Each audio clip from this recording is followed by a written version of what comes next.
আসসালামু আলাইকুম প্রিয় দর্শক, কেমন আছেন সবাই? মাশরাফি জুনিয়র নাটকের ৭৩৬তম পর্বে আপনারা দেখতে পাবেন আয়ান এবার মনির কথা শুনে বাড়িতে চলে যাবে তার পরিবারকে সময় দেওয়ার জন্য। শুধুমাত্র আজ রাতটাই সে তার বাবার সঙ্গে কাটাতে পারবে। অন্যদিকে সাদিক সাহেবকেও দেখা যাবে বাড়িতে দ্রুত ফিরতে, কারণ পরিবারের সবাইকে তারও সময় দিতে হবে। অন্যদিকে এবার বকাটে ছেলেটা মনির পিছু ছাড়বে না, মনি কোথায় যাচ্ছে সেটা ফলো করতে থাকবে। তাছাড়া আয়ান এবার মনে মনে এটা ভাবতে থাকবে মনিকে একা রেখে সেটা তার একদমই ঠিক হয়নি। অন্যদিকে চেয়ারম্যান স্যার এবার অফিসের কর্মীদেরকে নির্দেশ দেবে কোম্পানির বাইরে গিয়ে আন্দোলন করতে এবং তাদের দাবি মেনে নিতে। কোম্পানির কর্মীদেরকেও দেখা যাবে চেয়ারম্যান স্যারের কথা অনুযায়ী সেই কাজ করতে।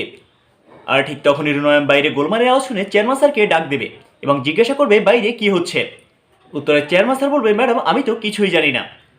উত্তরে রুনয়ন ক্ষিপ্ত হয়ে চেয়ারম্যান স্যারকে বলবে, তুমি তো কোটি টাকার মামলা নিয়ে ব্যস্ত, এসব বিষয়ে তুমি তো খেয়ালই রাখবে না। এরপরে রুনয়ন রেগে গিয়ে চেয়ারম্যান স্যারকে বলবে, আমার সামনে থেকে যাও এবং বাইরে গিয়ে দেখো কি নিয়ে ঝামেলা হচ্ছে। উত্তরে চেয়ারম্যান স্যার বলবে, জি ম্যাডাম আমি এখনই যাচ্ছি। অন্যদিকে সাগরের মা এবার তার পরিকল্পনা অনুযায়ী মন্ডার আড্ডার জায়গায় মদ রেখে আসবে। আর ঠিক তখনই মন্ডা ব্যাপারটি ধরে ফেলবে। এরপরে মন্ডা সাগরের মাকে বলবে, চাচি আম্মা আপনার চালটি সার্থক হয়নি। উত্তরে সাগরের মা রেগে গিয়ে মন্ডাকে বলবে, পরবর্তীতে আর এই সুযোগ তুই পাবি না কখনো।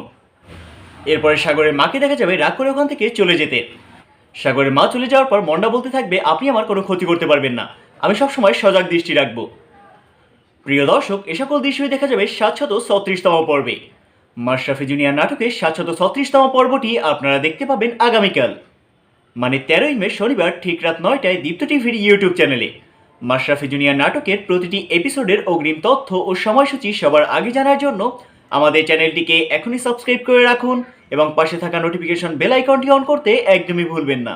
সবাই ভালো থাকুন, সুস্থ থাকুন এবং রেইন টিভি মিডিয়ার সাথেই থাকুন, এই প্রত্যাশায় আজকের মতো আল্লাহ হাফিজ।